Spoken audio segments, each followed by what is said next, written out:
Hey y'all, this is Joe with Microgreens coming back for Series 2 and the tray washing, pressure washer, adapter, whatever you want to call it, that we got going on here. So in this video, we want to talk about how did I build the thing out and give you some actual specifics and dimensions that I think are helpful for anyone, depending on, show you how I got to the size I got to, more or less. Because there's some things that'll be universal if you're using 1-inch PVC. There may be some things that you would want to change a little bit, kind of depending on if you're using 3/4 inch PVC or a different size. So, yeah, measure your workspace. So again, I built this very specifically to fit inside a 22-inch basin sink. So the width of that basin is 22 inches. There are 1-inch sidewalls on it, so my distance from here to here is 24 inches. So that was kind of my starting parameters that I knew I had to fit within. So from there, I knew I wanted to have some sort of grate system for trays to go across as the pressure washer was going on top as well. I wanted to open so water could fall through. Yeah. And so essentially, I then said, well, if I got 22 inches to work with, and each one of these fittings here is 4 inches long. So from here to here is 4 inches. That only lets me put 5 of those in there. So I had to think a little bit on, like, how do I want that to fit within this space? And I've kind of just decided I want it to be as tight in as I could underneath where the pressure washer is going to sit on top of it, because if the pressure washer is pushing water down at any sort of pressure, which it's supposed to, I want my tray to be supported and not being blown down into the bottom of my sink, where then I no longer have control of it. So I decided to put my 5 T's right along the middle where the pressure washer is going to sit. One of the cool things this is going to allow me to do as well, a tray doesn't fit completely on here. This is less than 20 inches, right? So a part of the tray will always be outside of the washing unit. So I will always be able to grab it with one hand or the other hand, whether I'm pushing through, pulling through, or whatnot. So that was kind of my intention there, just in order to be able to keep the process of washing going pretty smoothly.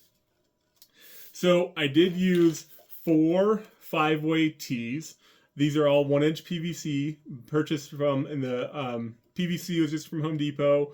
The 5-way tees I purchased, as I said in the first video, 247gardening.com. If I can get an affiliate link, I will. If not, just go there and buy them, you know, no worries. And what these guys do is they allow me to have some down pieces, and I put these here specifically. It's different from the design I showed originally, because I wanted to be able to retrofit this down the line if I wanted to put a surface cleaner underneath and wash both sides of the tray at the same time. I also opted, probably may not have needed to do this, but I did opt to get some, they call these 4-way tees. So a normal tee would just be 1-way, or 3-way would have the 3 parts, and the 4-way comes out at 90 degree there. That 4-way tee allows another bar here, as well as additional support to go up to where the pressure washer is going to be supported. I wasn't sure how heavy the thing was going to be, so I wasn't really sure. Probably over-engineered this, but it's, you know, still for the price, a killer deal. So the other things, talking about dimensions, first thing I recommend you do, and again, these are for Bootstrap Farmer 1020 trays. If you have other 1020 trays, if you have non-1020 trays, like Paper Pot Company trays, please size everything appropriately. Don't come back and be like, Joe told me to do this size, and then you have a different size tray. You know, that's kind of on you. I had to reverse engineer this. I highly recommend you take what I'm saying here on this video and reverse engineer it yourself as well. So when we say a 1020 tray, a lot of people don't know that is the interior dimension of, so 10 and 20. That's the interior dimension. That is not including the lip around the outside. That does not include the thickness on the top when we say it's a 1-inch deep. So a bootstrap tray, my bootstrap trays, they're coming in at 10 3/4 inches wide. 10 3/4. I don't really care about the length because they're going through lengthwise. So 10 3/4 wide, which is going to be important. And then they come in at about 1 1/4 inches deep. So both of those, you got to know both of those before you start putting this thing together, because it's going to determine a number of your different measurements for the frame itself. When you're out there just cutting your PVC, you're going to need quite a few of these little guys. Let's see if I can get it out. So this is just what I call a connector, a fitting connector, and it's for where I wanted my fittings to be flush, right? Each one of these is recessed in 1 1/4 inch. I found when I cut, because you have 2 of them, right? When I cut my pieces at 2.5 inches, inevitably I would have a little bit of a gap that I didn't want. And I still have some in the final product, but you know, they're close enough. So I went down from 2.5 to 2 3/8, and that seems to fit all, like right on perfectly, you know, flush right together. So 2 3/8 is what you want those little guys cut at, to make these fittings where everything is just like one fitting after another fitting after another fitting. Those are all 2 3/8. So on the width of it, it's a little counterintuitive, but you would say, well, if I'm going to do, if it's 1 1/4 inch recessed, don't I want 1 1/4 inch more on my ends? And that's not necessarily, because how I had this designed is to have the tray sit not on the PVC pipe on the rail on the bottom, but on the fitting piece right there. And so I gave myself a little bit extra. You can see me be able to wiggle up and down, but it's not enough where it's not going to stay underneath the coverage of the surface cleaner. So I had to balance both between like getting the surface cleaner at 12 inches in diameter, and then having a tray that's only 10 inches wide. How do you kind of fudge those together? And I found putting this right at 11 7/8 was perfect, because it kept it, it's going to keep the tray right where I want it to stay underneath the surface cleaner, and gives the surface cleaner enough room once everything's built out with the PVC pipe. So 11 7/8 is my width here, and that's where the tray is going to go. All right, so the last dimension I want to talk about is going to be the height on the surface cleaner, right? Or on the upright part that's holding the surface cleaner. So I measured this out at, let me make sure I got this right. So my tray height, like I said, is 1 1/4 inch. The surface cleaner itself is 3 inches from where it's bolted into my frame to the bottom here is 3 inches. So if you're like, well, that's like 4 1/4. Again, I took off a little bit from that, because I do want my trays to be nice and flush underneath here. There is a little gap still, but I think it'll be just fine. When I was thinking about it, it's like, do you want the tray actually going underneath the brushes here on the outside, or do you want a gap for water can escape around the sides? And I'm opting for a little bit of gap. So I cut these posts at 4 3/8 inch, and that's what's going to hold it upright. So 4 3/8. So when you are putting together some of these fittings, one of the tricks that I kind of found as I was going along is putting together things in the same direction. So obviously some of this can get a little bit weird. If you have like this attached to the bottom to start with, and then you're like trying to put, let me see if I can pull one of these corners off, and you're trying to put this on, but then you're trying to fit this in. If you're trying to, say this is partially together like this, and you're trying to put this piece on, you're gonna really struggle with the tightness of the dimensions here to be able to like get this in and down at the same time. So what I really found was most helpful is building out the layers together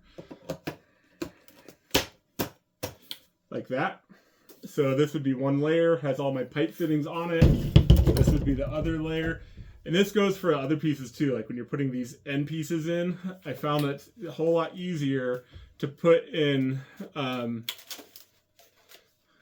take one whole piece and put that on, rather than trying to, see, I can't even take it apart that way.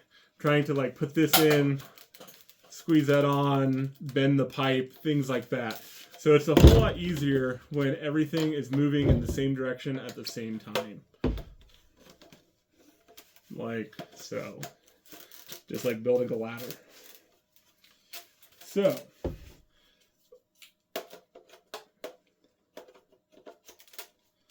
let's put this guy on to show you.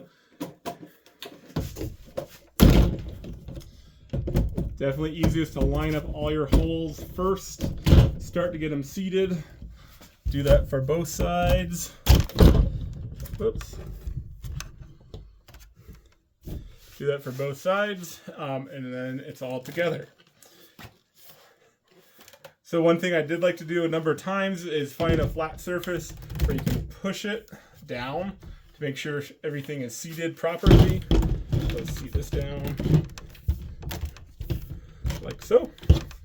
And yeah, so I think that covers all the dimensions I want to talk about in just the general building. Sorry I didn't necessarily like video each one of these like small, like I put the corner on, I put this on, like that'd be a pretty long video. And I was building this thing to make sure I could get it together and working before I did this video looking back at it. So my next step is going to be taking a piece of plastic, draping it over, and then again using these clips. So I'm using 4mm plastic that I had left over from another project. I essentially just measured it to be where I had some overhang that came down around here. One of the things I did, just for the time being, I did measure these little legs on the bottom. One, I want to put an end cap on them just so no water is splashing back up into the inside of my frame and causing mold or mildew issues. So I wanted to put an end cap on here anyway, but I wanted to make sure my clip had enough room to fit there as well, because I want to hold the plastic down in as many points as possible. One of the things as I was doing this, I was like, oh crap, didn't necessarily consider that. There's so much fittings on this. I can't put one of these clips down here. These fittings are too thick. The clip is for a 1-inch PVC, not for a 1 1/4 inch fitting. So that's just a little thing that I learned as I did this, that I could have done better had I known or thought about this a little bit deeper. But I think I'll be able to get 2 clips on the top, 1 and 2. I'll get 2 clips on the long sides as well. And then I'll be able to put clips on the bottom to hold it down. I think it's going to be more than sufficient. So with that, this is going to be the last of this video. If you like what you're seeing here, like, subscribe. Again, if this is helpful for you to see how this is kind of assembled and put together, please, if you feel so inclined and have a little extra cash, throw some money on my Patreon. I greatly appreciate it. It helps me know that people out there watching and are finding this content valuable, especially if I can help you save time and save a boatload of money. So that's what this is about, is to help us younger, newer growers earlier in the game really scale up in an efficient manner without breaking the bank. Because there's a lot of ways you can scale up and increase your efficiency with increasing your costs. And that's what I'm trying to avoid here. So with that, thanks guys. Until next time, keep on growing and have a great day.